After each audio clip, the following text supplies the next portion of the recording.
ये आकाशवाणी रायपुर है। छत्तीसगढ़ी समाचार बुलेटिन के संग नमित कुमार के जय जोहार। आज के प्रमुख समाचार। केंद्रीय वित्त मंत्री निर्मला सीतारमन हा आत्मनिर्भर भारत अभियान के तहत प्रवासी मजदूर और किसान मन बर कतको नकन राहत के घोषणा करिन। महासमुंद जिला में कोरोना संक्रमित 9 झिन संदिग्ध मरीज मिले है और कांकेर जिला के विशेष जांच दल हा 1 झिन माओवादी सहयोगी ला गिरफ्तार करे है। अब समाचार विस्तार ले। केंद्रीय वित्त मंत्री निर्मला सीतारमन हा आत्मनिर्भर भारत अभियान के तहत प्रवासी मजदूर और किसान मन बर कतको नकन राहत के घोषणा करिन। आज नई दिल्ली में एक ठिन पत्रकार वार्ता में ओमन किहिन की वन नेशन वन राशन कार्ड योजना के तहत काम करे जाथे। एमा प्रवासी मजदूर मन देश के कोनो भी राज्य के राशन डिपो ले एक कार्ड के मदद ले राशन ले सकत है। ओमन बतेन की जेकर तीर राशन कार्ड नहीं है ओमन ला घलो 5 किलो गेहूं चाउर और 1 किलो चना दे जाही। ओमन किहिन के योजना ले 8 करोड़ प्रवासी मजदूर मन ला फायदा मिलही। ओमन यहू किहिन कि न्यूनतम मजदूरी के अधिकार जम्मो मजदूर मन ला दे के तैयारी है। संगे संग सब्बो मजदूर मन के स्वास्थ्य जांच घलो करे जाही। संगे संग कहिन कि मई लोगिन मन बर रतिहा के पाली में काम करे बर गाइडलाइन लाए जाही। केंद्रीय वित्त मंत्री हा किहिन की किसान मन बर 25 लाख नवा किसान क्रेडिट कार्ड जारी करे जाही।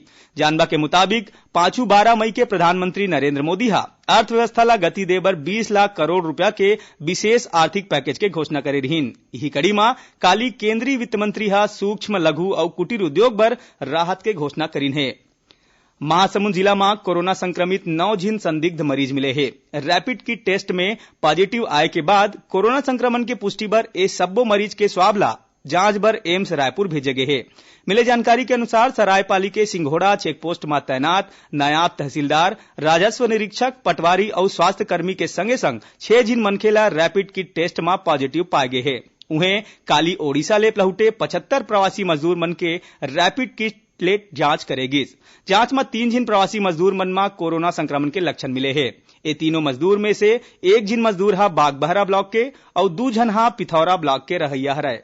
यही बीच रैपिड किट टेस्ट में 6 झिन कर्मी के पॉजिटिव रिपोर्ट आए के बाद उकर परिजन मन ला घलो क्वारंटाइन कर दे गए है। उन्हें प्रवासी मजदूर मन के क्वारंटाइन स्थल ला घलो सील कर दे गए है। संगे संग पूरा इलाका ला सैनिटाइज करे जावत है। कांकेर जिला के 6 सदस्यीय विशेष जांच दल SIT हा माओवादी मन के मदद करे के आरोप में एक ठन कंस्ट्रक्शन कंपनी के संचालक ला बिलासपुर ले गिरफ्तार करे है। मिले जानकारी के मुताबिक संचालक के कंपनी हा माओवाद प्रभावित जिला राजनांदगांव और कांकेर में सड़क निर्माण कार्य के ठेका ले रही। संचालक ऊपर माओवादी मन बर मदद पहुंचाए के आरोप है। मुख्यमंत्री भूपेश बघेल हा कीन है कि प्रदेश के अर्थव्यवस्था ला गतिशील बनाए बर राज्य सरकार हा मजदूर, किसान और आदिवासी मन ले आने योजना के माध्यम से पैसा देवत है। आज अपन रायपुर स्थित निवास कार्यालय में वीडियो कॉन्फ्रेंसिंग के माध्यम ले मीडिया प्रतिनिधि मन संग गोट बात करत ओमन किहिन कि छत्तीसगढ़ में धीरे धीरे स्थिति सामान्य होवत है और अब राज्य में आर्थिक गतिविधि मन में तेजी लाए जाही। ओमन किहिन की 21 मई ले शुरू होइया राजीव गांधी किसान न्याय योजना किसान मन बर संजीवनी साबित होही। ये योजना में कृषि आदान सहायता बर बछर 2019 में पंजीकृत और उपार्जित रकबा के आधार में धान, मक्का और गन्ना के फसल बर 10,000 रुपया के अनुदान राशि सोझे किसान के खाता में जमा हुई। एकर बर राज्य सरकार हा 5100 करोड़ रुपया के प्रावधान करे है। ओमन बताइन कि ये योजना में प्रदेश के 18,75,000 किसान ला लाभ मिलही। संगे संग ओमन यहू किहिन कि केंद्र सरकार ले मनरेगा योजना में खेती किसानी के काम ला जोड़े बर आग्रह करे गए है। श्री बघेल किहिन की कोरोना संक्रमण ले बचाव बर वर्तमान में हर दिन 1200 लोगन के जांच करे जाथे और दूसर राज्य ले लहुटैया मजदूर मन बर गांव में ही करीबन 16,500 क्वारंटाइन सेंटर और सीमावर्ती क्षेत्र में 623 क्वारंटाइन सेंटर बनाए गए हैं। छत्तीसगढ़ी समाचार बुलेटिन आप आकाशवाणी रायपुर ले सुनत हव। छत्तीसगढ़ के खबर ले है आपकी वास्ता और खबर के विश्वसनीयता ले है हमार वास्ता।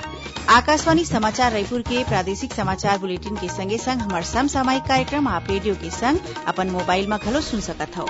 आकाशवाणी समाचार फेसबुक, ट्विटर और यूट्यूब में घलो हावय। हमार फेसबुक पेज हरे Chhattisgarh news on AIR, Twitter handle CGAIR news और हमार यूट्यूब चैनल हरे छत्तीसगढ़ AIR न्यूज। तो अब रेडियो के संगे संग आपके मोबाइल के माध्यम ले हम आप तक पहुंचत हन। छत्तीसगढ़ के हर खबर पर सुनत रहो आकाशवाणी समाचार। और अब आगू बाढ़न बाँचे समाचार कोती। रेल मंत्रालय 22 मई ले प्रतीक्षा सूची वाले टिकट जारी करे के फैसला ले है। मौजूदा विशेष यात्री रेलगाड़ी और अवैया दिन में शुरू हो या दूसर रेलगाड़ी मन में यात्रा बर ए टिकट ला जारी करे जाही।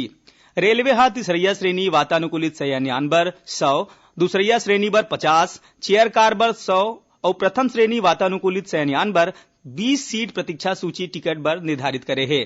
उन्हें एग्जीक्यूटिव क्लास बर घलो 20 और शयनयान बर 200 टिकट के प्रतीक्षा सूची के सीमा तय करे गए है। 22 मई ले शुरू हो या यात्रा बर 15 मई ले टिकट जारी करे गए। नियम में बदलाव लागू होही।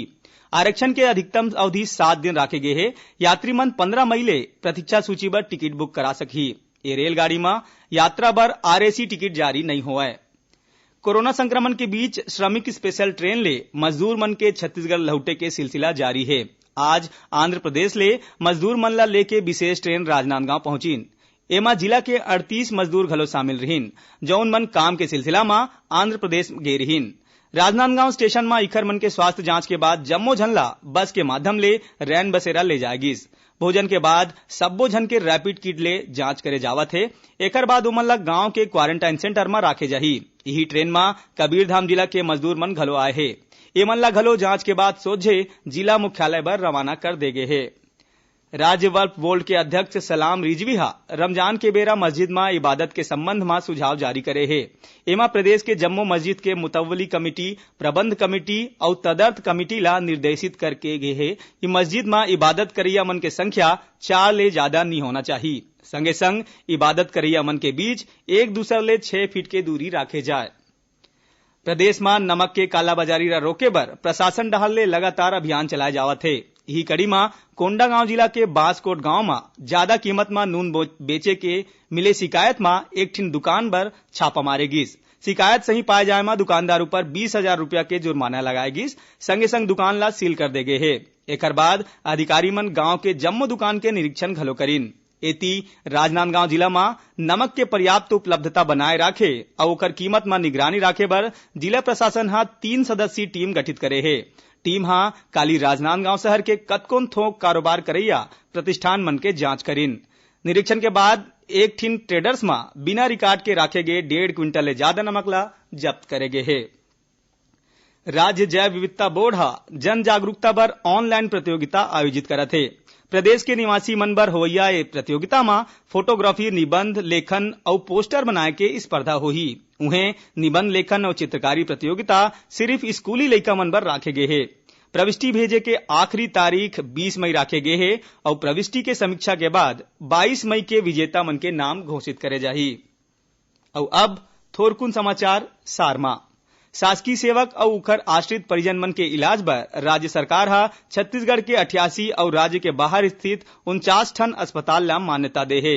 राज्य सरकार कोरोना संक्रमण के सेती उत्पन्न स्थिति ला देखत शासकीय सेवक मन के गोपनीय चरित्रावली लिखे जाए के समय सीमा में 1 महीना के बढ़ोतरी करे के निर्णय ले है। पुलिस महानिदेशक डीएम अवस्थी आज महासमुंद जिला के बागबहरा में पुलिस अनुविभागीय अधिकारी कार्यालय के लोकार्पण करीन। ए बेरा में डीजीपी बागबहरा थाना के निरीक्षण घलो करीन। महासमुंद सिटी कोतवाली के टीआई राकेश खुटेश्वर ला पुलिस अधीक्षक अनियमितता बरते के आरोप में निलंबित करे है। राजनांदगांव में 127 लोगन ले 40 लाख रुपया के ठगी करे के मामला आगू आए है। ए मामला में पुलिस एक झिन आरोपी ला गिरफ्तार करे है। उन्हें मुख्य आरोपी फरार है। सूरजपुर जिला के प्रतापपुर सामुदायिक स्वास्थ्य केंद्र में पदस्थ लिपिक ला एंटी करप्शन ब्यूरो के टीम रिश्वत लेवे के गिरफ्तार करीन है। भिलाई के सेक्टर 2 में पाचू रतिया कार के अनियंत्रित होकर पलटे ले कार सवार एक जन किशोर के मौत हो गए। उन्हें दूसर 2 जन मनखे घायल है। और दंतेवाड़ा जिला के किरंदुल के मुख्य बाजार में आगी लगे ले 7 ठन दुकान जल के राख हो गए। उन्हें दुकान में सुदैया सीजान के मौत हो गए। आखिर में प्रमुख समाचार एक गांव फेर। केंद्रीय वित्त मंत्री निर्मला सीतारमन आत्मनिर्भर भारत अभियान के तहत प्रवासी मजदूर और किसान मन बर कतको नकन राहत की घोषणा करीन। महासमुंद जिला में कोरोना संक्रमित 9 झिन संदिग्ध मरीज मिले है। और कांकेर जिला के विशेष जांच दल एक झिन माओवादी सहयोगी ला गिरफ्तार करे है। एक संग छत्तीसगढ़ी समाचार बुलेटिन ही सिरावत है। जय जोहार।